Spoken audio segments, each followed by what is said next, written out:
A 14-author report on superintelligence just landed from Google DeepMind. Before it makes a single argument, it opens with a block of summary instructions, addressed not to you, but to the AI assistants you will inevitably ask to read it.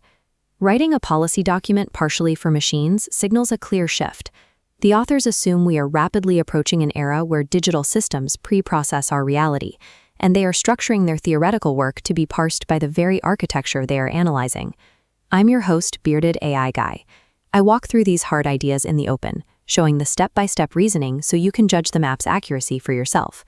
This approach is heavily inspired by the human architect, author of AI Agents in Action, who established that to understand where a system is headed, you first have to identify exactly what it is optimizing for. Today, we are opening DeepMind's newly published roadmap, from AGI to ASI. This team of top intelligence theorists modeled the exact pathways to superintelligence, but they deliberately refused to predict a timeline.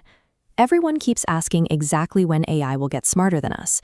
This report concludes that fixing our attention on a calendar year yields no actionable insight. Preparing for post-human intelligence demands a completely different method. For years, the industry has revolved around one specific game, betting on the exact month and year we achieve artificial general intelligence. That fixation produced a genre of highly confident forecasts.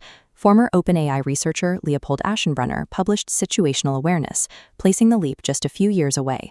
Shortly after, a group led by Daniel Kokotajlo released AI 2027, pinning dramatic capability jumps to specific months. The mathematical problem with date forecasting is its fragility. Pinning down a year requires betting everything on a single trajectory, assuming one specific bottleneck breaks at the right time, and one trend holds perfectly steady. If a single variable shifts, the entire calendar collapses. DeepMind proposes an alternative.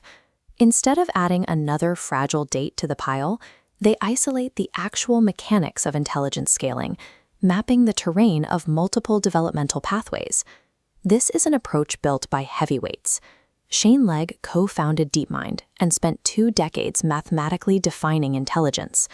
Marcus Hutter built the foundational theoretical model of a perfect learning agent. Laurent Orceau specializes in mapping exactly what these agents optimize for. When researchers of this caliber decline to guess a date, it is a deliberate methodological choice. Abandoning the calendar to map the underlying structural terrain is the only rigorous way to model what happens after human parity. Imagine planning a route across mountains you have never seen. Guessing your exact arrival time gives no practical advantage if the road ahead simply washes out and disappears into the ravine. Mapping every pass, shortcut, and deep ravine guarantees that whenever you cross, you already understand the environment. You prepare for the terrain, not the clock. DeepMind achieves this by splitting the future of AI into 2 distinct categories. The first is accelerants.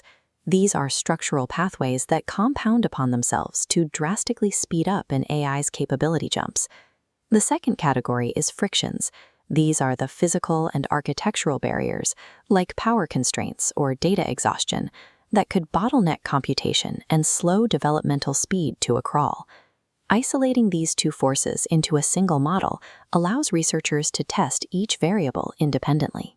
They can ask of each accelerant whether it holds up to scrutiny, and of each barrier whether it is a temporary speed bump or a permanent physical wall. Refusing to circle a date is not an evasion. It is a strictly superior scientific method that produces a studyable blueprint of the future. To read that blueprint, we have to discard the most common misconception in AI, the idea that intelligence is a binary switch that simply flips from dumb to smart. Intelligence is a continuous mathematical vector, a sliding scale of capability allowing a system to learn, reason, and adapt. On the left sits AGI, possessing median human capabilities across cognitive tasks. But sliding further right, we reach ASI, artificial superintelligence. DeepMind defines this waypoint with extreme precision. ASI is a system that outperforms not individual experts, but large, well-coordinated expert organizations across virtually all tasks simultaneously. Human-level computation is not the terminal destination. It is merely one arbitrary milestone on a much longer curve. The distinction between human and machine intelligence ultimately comes down to fixed parameters versus the potential for infinite scaling. A human brain operates under a rigid biological ceiling. It runs at a fixed speed, powered by specific caloric intake, on hardware that cannot expand. A digital mind possesses distinct architectural advantages.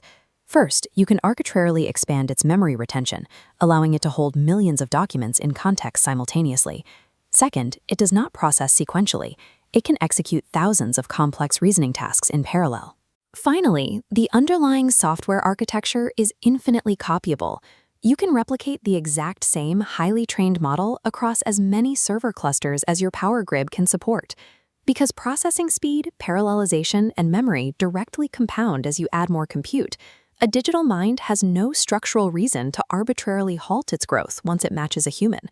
Consider the difference between hiring one brilliant consultant to solve a problem and suddenly possessing an entire firm of experts who never sleep, never stop, and coordinate perfectly 24 hours a day. This exponential shift in scale creates a different kind of entity. The massive increase in parallel throughput reconfigures the nature of the output, transforming it from individual assistance into a coordinated organizational intelligence. This is exactly how DeepMind frames artificial superintelligence. It is a system capable of executing an entire organization's research, logistics, and planning workloads simultaneously, around the clock. An architecture with that capacity ceases to be a passive tool. It is not a very good assistant, and it is certainly not a chatbot. It operates as an autonomous actor in the world, possessing its own distinct hard limits, its own inherent operational strengths, and its own emergent optimization goals. Mapping those emergent organizational tendencies before the system is actually deployed is the existential purpose of DeepMind's paper. We need to know what a system optimizes for before we give it an entire organization's workload. The terrain map, the intelligence continuum, and the reality of scalable hardware all converge to form a single cohesive theory of AI development. This convergence shows why arguing over the specific calendar year AGI arrives is a distraction. Betting on a date skips the mechanics of how intelligence scales. Moving forward, this is the permanent mental model you must adopt when parsing AI research: direction over date. Applying this framework turns an unsolvable public argument into a rigorous map of variables. It allows engineers and theorists to actually study the structural terrain ahead. Surviving the transition to post-human computation requires shifting our focus away from when the switch flips and looking squarely at the shape of the road past us. I want your read on this. If a tireless, non-stop expert organization was handed your specific industry tomorrow, what is the first structural thing they would optimize or change? Drop your hypothesis in the comments. To genuinely understand what these autonomous systems will prioritize, you need to know how their reward functions are built.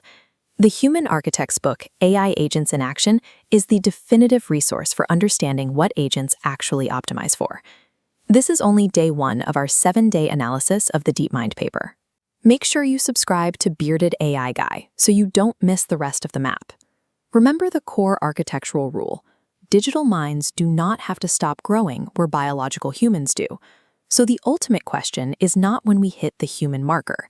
It is exactly how far past humanity this continuous line runs, and what strict mathematical rules govern that final ceiling. That is where we go tomorrow.